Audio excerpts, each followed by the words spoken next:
کل ریاست نے سرکاری ملاؤں کو بلا کر کے اپنے ہاتھ پر بیعت لے لی۔ اسی نام نہاد سیاستدان کو سیاست کے نام پر آج کے بعد پاکستان کے فیلڈ مارشل پاکستان کے کسی ایک سپاہی کے خلاف بھی بات کرنے کی اجازت نہیں دیں گے۔ جیسا کہ مئی میں ہم نے کہا تھا کہ 30 لاکھ مدارس کے طالب علم آپ کے ایک حکم کے منتظر، اس وطن کے لیے آپ کے ہاتھ میں ہم بیعت کرتے ہیں۔ یزید کے دربار میں بھی درباری ملاؤں نے بیعت کی تھی، لیکن حق دربار میں نہیں، خیمے میں تھا۔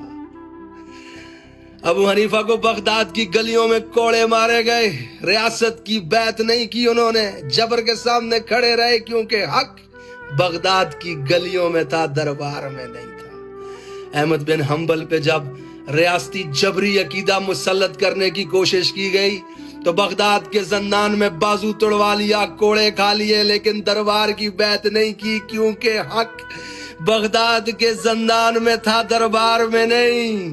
وہ سرکاری ملا آج بھی حق زندان میں قید ہے، دربار میں نہیں ہے۔ آج بھی حق مرید کے اور اسلام آباد کی سڑکوں پہ خون کی طرح بہہ رہا ہے۔ اور چند ٹکوں کی خاطر خدا کی آیتوں کا سودا کرنے والوں، حق درباروں میں نہیں ہوتا، حق زندانوں میں ہوتا ہے۔ حق سڑکوں چوراہوں پہ کوڑے کھا رہا ہوتا ہے، حق گلیوں میں خون کی طرح بہہ رہا ہوتا ہے۔ کل تم بھی دفن ہو جاؤ گے، جیسے احمد بن حنبل پہ مسلط کیا گیا جبری عقیدہ تو انکار کیا اس نے، آج وہ جبری عقیدہ عرب کے ریگستانوں میں دفن ہے، امت کھڑی ہے احمد بن حنبل کے عقیدے کے ساتھ۔ کل تم بھی دفن ہو جاؤ گے، زندہ رہے گا نظریہ عمران، انشاءاللہ تعالی حاکمیت صرف میرے رب کی، اور اللہ کے بعد پاکستان کی عوام کے پاس حاکمیت کا حق، بند کمروں کے فیصلے مسلط نہیں کیے جا سکتے۔ آئین کی مقدس کتاب میں قرآن و سنت کے خلاف سطریں نہیں لکھی جا سکتی، کسی کو استثناء نہیں دیے جائیں گے انشاءاللہ تعالی۔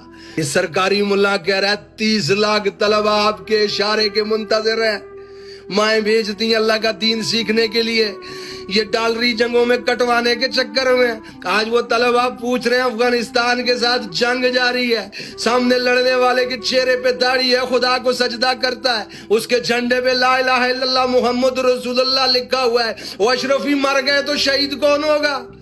چند ٹکوں کی خاطر خدا کے دین کا فیصلہ کرنے والے درباری ملا، کل تک امت مسلمہ کا لیڈر عمران تھا، آج امت مسلمہ کی کرسی پہ کسی اور کو بٹھا دیا تم نے، اور صحیح کہا تھا تیرے لیے کسی نے، سامنے والے کو ہلکا جان کر بھاری ہیں آپ کا معیار دیکھا کتنے معیاری ہیں آپ، اف تلک کرتے نہیں ذل الہی کے خلاف، آپ کو دربار کی عادت ہے، درباری ہیں آپ۔ پاکستان کے علماء سے کہنا چاہتا ہوں کہ اس امت کو آپ نے دین پڑھانا ہے، ہمارے بچوں نے آپ پر بھروسہ کرنا ہے خدا کے دین کو سیکھنے کے لیے، ضروری ہے کہ لوگ آپ پہ بھروسہ کریں، لا تعلقی کا اعلان کریں ان درباری ملاؤں سے جو جبر کے ساتھ جا کر کے کھڑے ہو جاتے ہیں، کلمہ حق نہیں کہتے۔